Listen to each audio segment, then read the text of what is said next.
Hello everyone, welcome back to English Grammar Solution, and I am back with another video of parts of speech.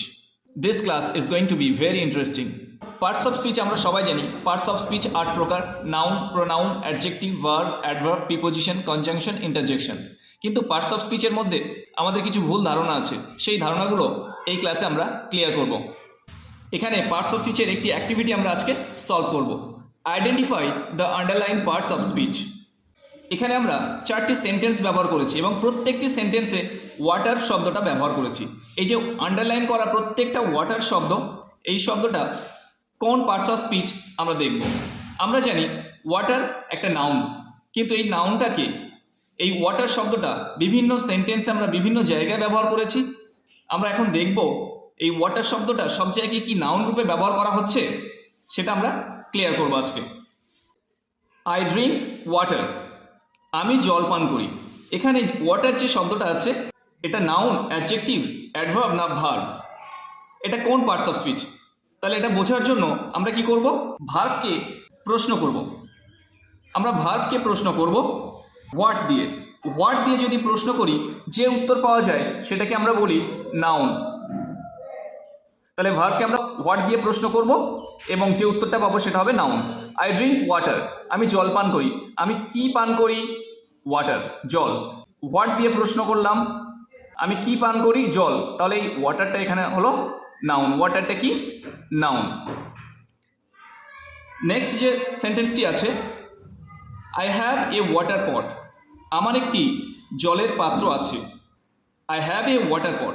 এখানে আমরা দেখতে পাচ্ছি এই জলের পাত্র, ওয়াটার পট, ওয়াটারটাও নাউন, পটটাও নাউন। কিন্তু সত্যি কি এখানে ওয়াটারটা নাউন হিসেবে ব্যবহার করা হয়েছে? আমরা একটা জিনিস মাথায় রাখবো, যখন দুটো নাউন, ওয়াটারটাও নাউন, পটটা নাউন, দুটি নাউন পাশাপাশি ব্যবহার করা হবে, দুটো নাউন পাশাপাশি ব্যবহার করা হবে, প্রথম যে নাউনটি থাকবে সেই নাউনটি হবে অ্যাডজেক্টিভ। তাহলে এখানে ওয়াটারটা কি? Adjective. I have a water পট, এখানে ওয়াটারটা হলো অ্যাডজেক্টিভ। যেমন আমরা বলতে পারি আয়রন রড, লোহার দণ্ড। এখানে রডটা কিসের? আয়রন। আয়রনটা এখানে আমরা অ্যাডজেক্টিভ হিসেবে ব্যবহার করতে পারি। ঠিক সেরকমই ওয়াটার পট, পটের আগে ওয়াটার ব্যবহার করা হয়েছে, দুটি নাউন পাশাপাশি থাকার কারণে প্রথম নাউনটাকে আমরা অ্যাডজেক্টিভ ধরবো। তাহলে এখানে আই হ্যাভ এ ওয়াটার পট, আমার একটি জলের পাত্র আছে। তাহলে এখানে ওয়াটারটা কি হলো? অ্যাডজেক্টিভ। নেক্সট যে সেন্টেন্সটি আছে, the fish live in water, মাছ জলে বাস করে। এখানে ওয়াটারটা কী হিসেবে ব্যবহার করা হচ্ছে? আমরা যদি দেখি হু বা হোয়াট দিয়ে যদি প্রশ্ন করি, তাহলে কে বাস করে, কি বাস করে, তাহলে উত্তর পাচ্ছি না। যদি আমরা এটাকে প্রশ্ন করি ওয়্যার দিয়ে, ওয়্যার, হোয়াই, হোয়েন, হাউ।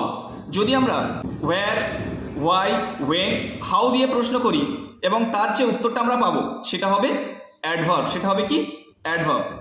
আমাদের মনে রাখতে হবে ভার্বকে ওয়্যার দিয়ে প্রশ্ন করলে যে উত্তর পাওয়া যায় সেটা হবে অ্যাডভার্ব অফ প্লেস। ভার্বকে ওয়াই দিয়ে প্রশ্ন করলে যে উত্তর পাওয়া যাবে সেটা হবে অ্যাডভার্ব অফ রিজন।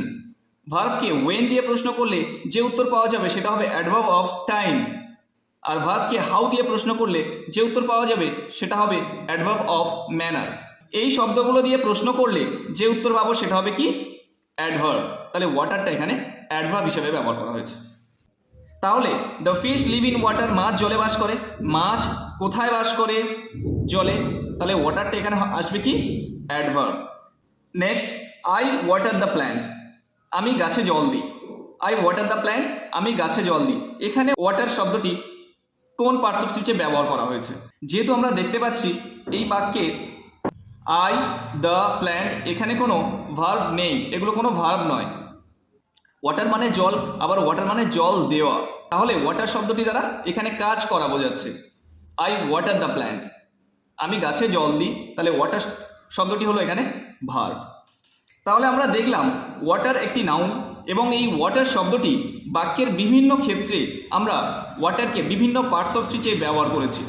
তাহলে সবসময় যে ওয়াটার নাউন হিসেবে ব্যবহার করা হবে, এটা কিন্তু আমাদের একটা ভুল ধারণা ছিল। ওয়াটার শব্দটা কখনো হয়েছে নাউন, কখনো অ্যাডজেক্টিভ, কখনো অ্যাডভার্ব, আবার কখনো ভার্ব হিসেবে ব্যবহার করা হয়েছে।